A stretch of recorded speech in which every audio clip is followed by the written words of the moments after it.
Ya itulah, jadi akhirnya sementara ini Tuhan kita ini adalah sesembahan dalam konteks seperti itu. Bukan sang pencipta alam yang berkuasa mutlak. Ya kan begitu? Yang berbuat sekehendak dia, memilih sekehendak dia, menentukan sekehendak dia, dan dia tidak perlu disembah. Aku adalah Tuhan. Limanil mulkul yawm lillahil wahidil qahar. Paham ini? Kita ini bukan menyembah, mengabdi. Ibadah itu mengabdi. Ma khalaqtul jinna wal insa illa liya'budun, untuk mengabdi, bukan menyembah, mengabdi. Artinya apapun yang kamu lakukan semuanya untuk Allah. Dia adalah majikanmu. Jangan Anda berbuat untuk selain Allah. Yang memfasilitasi Allah, yang menciptakan Allah. Ya kenapa selama ini Anda berbuat bukan untuk Allah? Apa bukan pengkhianatan? Saya serahkan. Yaitu dari mana awalnya? Distorsi dari pemahaman, dari translation, dari penerjemahan bahasa yang tidak pas. Makanya pemikiran seperti ini perlu dikembangkan kembali, koreksi terhadap pemahaman yang sudah. Jangan take for granted bahwa apa yang kami yakini sudah benar. Coba diuji, mari kita debatkan, kita debat publik, boleh silakan. Kan gitu, supaya jangan sampai kita berkelanjutan seperti itu.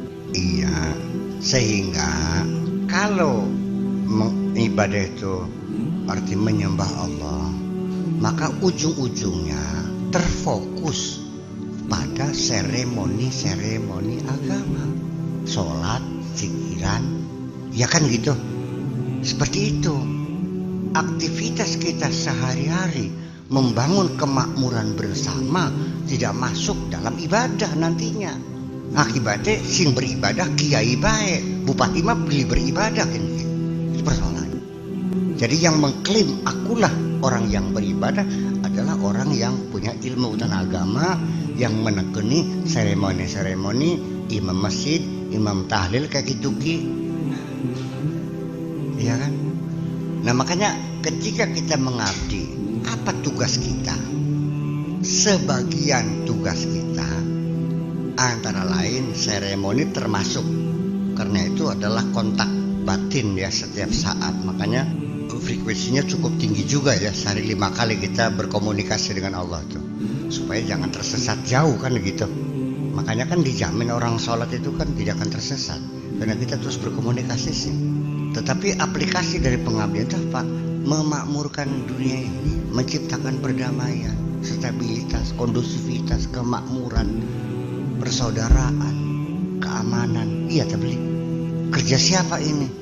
Ya kerja aparat, kerja tatanan sosial itu. Nah ini kan akhirnya ujung-ujung kan melas ning wong tani, wong macul, wong baru. Sepertinya mereka itu lalu kan terjadi digugat atas dasar apa Anda ngelamun suarga. Disitulah dibedakan pekerjaan dan ibadah. Bahkan yang sawah kerja, bahkan di masjid, ya kan begitu akhirnya. Menurut pemahaman saya, apa saja yang kita lakukan di dunia ini ketika ditujukan untuk Allah, itulah namanya ibadah. Jadi yang membedakan kerja dan ibadah siapa? Yang membedakan majikan kamu siapa? Artinya kamu kerja untuk siapa? Makanya la ilaha illallah, la ilaha tidak Tuhan, al-ma'budu bil haqqi illallah. Jadi kita tidak boleh bekerja untuk siapapun, bukan untuk sesama kita. Majikan kita tidak ada kecuali Allah saja. Peragat beli. Nah makanya Abu Sufyan, Abu Jahal, orang Mekah memahami la ilaha illallah tidak sama dengan pemahaman Anda. Pemahaman Anda tidak ada Tuhan Allah yang wajib disembah, yaitu Tuhan dalam yang abstrak itu. Tetapi la ilaha illallah menurut Abu Sufyan, Abu Jahal dan teman-temannya yang di Mekah adalah ancaman bahwa budak-budak mereka, ya pekerja-pekerja mereka, ya harus meniadakan majikannya. Bahwa mereka bekerja hanya untuk Allah. Kelar bikin gitu.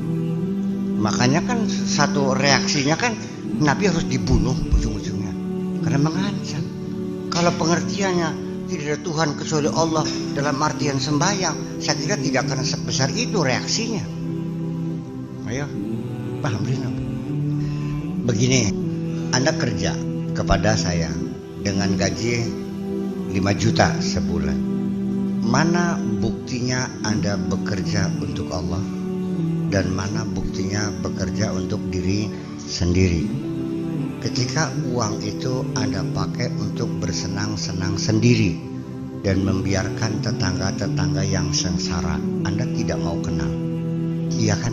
Tetapi ketika Anda menerima upah 5 juta dari saya, yang memberi Anda itu siapa? Yang memberi rezeki sebulan 5 juta siapa? Paham lagi nih? Ini agama nih sangat-sangat mengerikan bagi mereka nih. Ya kan begitu? Allah pesan nggak banyak kok, bahwa harta rezeki yang kau terima belum murni milikmu semua. Di dalamnya ada titipan-titipan untuk orang-orang yang menderita. Paham nih? Wa fi amwalihim haqqul lisaili wal mahrum. Sebatas Anda setelah dikeluarkan zakatnya, infaknya, sedekahnya, sebagainya, sisanya itulah milik Anda. Bisa terjadi yang dimanfaatkan hanya 2,5 juta, yang 2,5 juta dikembalikan kepada mustahiknya 50%. Itu para sahabat seperti itu. Makanya kemakmuran dadak sontak meningkat, melonjak luar biasa ketika masing-masing memberikan infak yang begitu besar. Paham belum? Ketika kita orang kaya berinfak kepada orang-orang miskin, terjadilah kemakmuran. Wong dagang laris kabeh. Paham belum?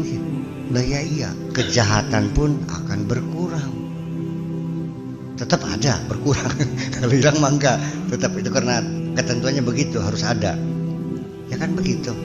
Nah, ketika saya sebagai majikan memberi tugas kepada Anda sebagai buruh saya melakukan sesuatu yang melanggar syariat, nurut atau tidak?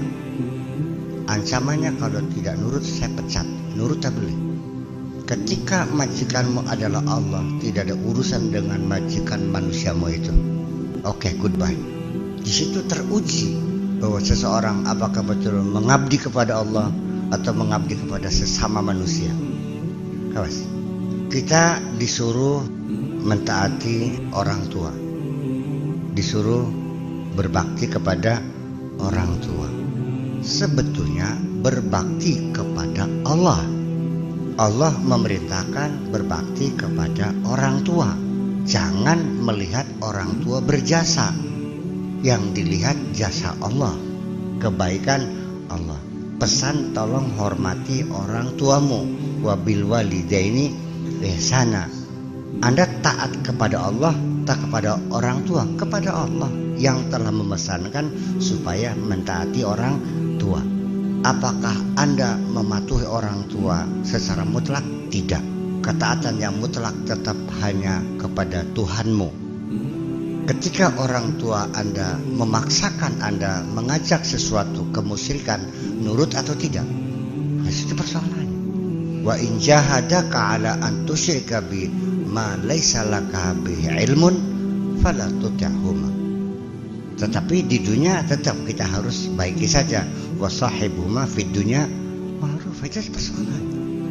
Jadi kita ada kejelasan di sini hidup. Seorang yang beriman itu hidupnya ada kejelasan. Ya kan begitu. Kita berbuat baik kepada orang karena kita dalam rangka mengabdi kepada Allah. Ketika orang yang kita bagi kurang ajar, kecewa nggak kita? Ya jangan kecewa. Nggak ada urusan, kita lagi kerja untuk Allah kok. Ketika Anda kecewa, berarti Anda belum bekerja untuk Allah, untuk dirimu sendiri. Yaitu Anda mengharapkan imbalan dari orang yang Anda baiki itu.